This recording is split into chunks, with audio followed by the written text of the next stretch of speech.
तो चलिए आज एक कोड ब्रेकर बन जाते हैं और गणित की एक क्लासिक पजल को सॉल्व करते हैं। पता है, ये एक ऐसा सवाल है जो एग्जाम्स में बार बार पूछा जाता है और आज हम इसे बिल्कुल स्टेप बाय स्टेप डिकोड करने वाले हैं। तो ये रहा हमारा आज का मिशन। यकीन मानिए ये इक्वेशन लगभग हर साल बोर्ड एग्जाम्स में दिखता ही दिखता है। जरा गौर से देखिए इसको, सोचिए इसे सॉल्व करने के लिए पहला कदम क्या होगा। अगर चाहें तो एक सेकंड के लिए रुककर सोच भी सकते हैं। ऑलराइट, तो शुरू करते हैं। देखिए, हमारी स्ट्रैटेजी बिल्कुल सिंपल है। किसी भी इक्वेशन को प्रूव करने का सबसे आसान तरीका पता है क्या है?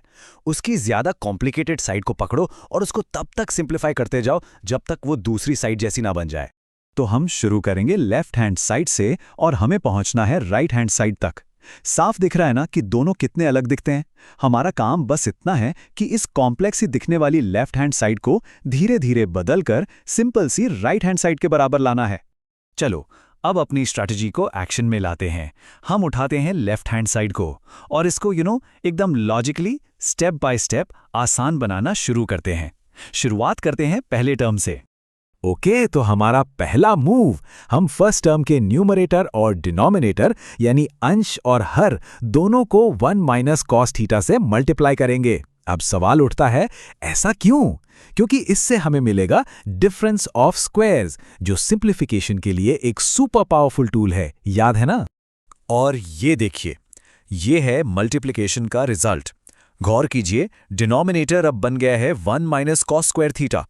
ये चीज हमें अगले सबसे इंपॉर्टेंट सिंप्लीफिकेशन के लिए तैयार करती है। यही इस पजल को सॉल्व करेगा। और ये आई हमारी सीक्रेट की, द पाइथागोरियन आइडेंटिटी। ये ट्रिग्नोमेट्री के सबसे जरूरी रूल्स में से एक है। ये हमें पावर देता है कि हम 1 माइनस कॉस स्क्वायर थीटा को सीधा साइन स्क्वायर थीटा से रिप्लेस कर दें। कैसा लगा?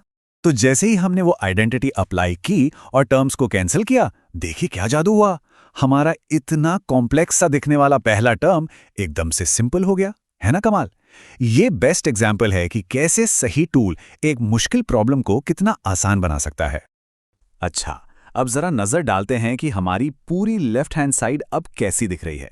पहले टर्म को आसान बनाने के बाद दोनों टर्म्स का डिनोमिनेटर अब सेम हो गया है, यानी साइन थीटा। और ये तो बहुत अच्छी खबर है, क्योंकि अब हम इन्हें आराम से ऐड कर सकते हैं। तो अब हम पहुंच गए हैं मिशन के फाइनल स्टेज में। जो मेहनत करनी थी वो हो चुकी है। अब बस सब कुछ एक साथ लाना है और इस कोड को हमेशा के लिए क्रैक कर देना है। क्योंकि डिनोमिनेटर सेम है तो हम सीधा सीधा न्यूमरेटर्स को जोड़ सकते हैं। और असली मैजिक अब होगा। जरा देखिए, माइनस कॉस थीटा और प्लस कॉस थीटा एक दूसरे को कैंसिल कर देते हैं। कितना सेटिस्फाइंग है ना ये स्टेप? और कैंसिलेशन के बाद हमारे पास बस इतना सा बचा। हमारी पूरी की पूरी कॉम्प्लेक्स लेफ्ट हैंड साइड अब इतनी सिंपल सी फ्रैक्शन 2/sin थीटा बन गई है। हम अपने टारगेट के बिल्कुल करीब हैं। इसको फाइनल टच देने के लिए हमें बस एक और टूल चाहिए, रेसिप्रोकल आइडेंटिटी। ये हमें बताती है कि 1/sin थीटा को हम कोसेक थीटा भी लिख सकते हैं। ये हमारी पजल का आखिरी पीस है। तो इस आखिरी आइडेंटिटी को अप्लाई करते ही हम देखते हैं कि 2/sin थीटा बन जाता है 2 कोसेक थीटा। अब हमारी लेफ्ट हैंड साइड पूरी तरह से सिंप्लीफाई हो चुकी है। और ये रहा वो मोमेंट, हमने लेफ्ट हैंड साइड को सक्सेसफुली ट्रांसफॉर्म कर दिया है और अब ये हमारे टारगेट यानी राइट हैंड साइड से बिल्कुल मैच करती है। इसका मतलब हमारा प्रूफ कंप्लीट हो गया। Mission accomplished. तो चलिए एक छोटा सा रिकैप करते हैं कि हमने इस कोड को आखिर क्रैक कैसे किया। यह समझना जरूरी है कि हमने कौन सी स्ट्रैटेजीज और टूल्स यूज किए हैं ताकि आगे भी ऐसी प्रॉब्लम्स में उन्हें यूज कर सकें।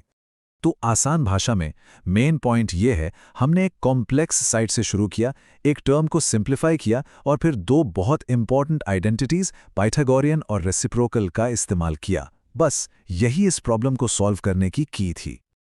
और जाते जाते एक सवाल, हमने देखा कि इस पजल को खोलने के लिए सही की का इस्तेमाल करना कितना जरूरी था। ये सोचने वाली बात है ना, कि अलग-अलग प्रॉब्लम्स के लिए कौन सी अलग-अलग कीज या स्ट्रैटेजीज जरूरी होंगी। मैथमेटिक्स सिर्फ रूल्स फॉलो करना नहीं है, बल्कि ये समझना है कि कौन सा टूल कब और क्यों इस्तेमाल करना है।